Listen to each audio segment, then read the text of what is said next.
Coba kita lihat papan skor, ya, papan skor.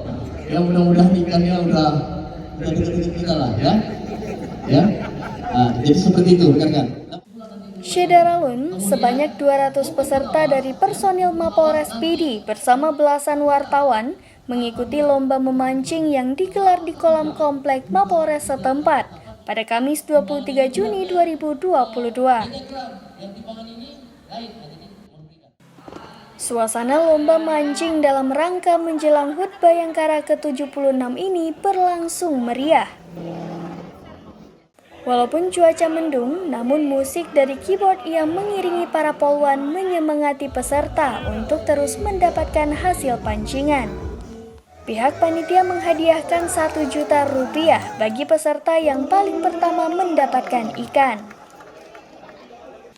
Kapolres Pidi, AKBP Padli SH SIK MH didampingi Ketua Panitia Pelaksana AKP Rahmat SH selaku Kasat Narkoba kepada serambinews.com pada Kamis 23 Juni 2022 mengatakan, ini merupakan motivasi pertama bagi para peserta yang memperoleh ikan pancingan pertama. Selain itu juga, kata Padli SIK SHMH, dalam hajatan aneka lomba memancing ikan ini, panitia menyiapkan door prize berupa kulkas sebagai hadiah utama, sepeda, kipas angin, serta sejumlah hadiah elektronik lainnya. Menurut Kapolres, peserta yang mendapatkan hadiah setelah mendapat ikan dengan bobot paling berat. Bagi peserta yang berhasil mendapatkan tangkapan dengan total timbangan terberat, maka dialah yang berhak mendapat juara utama.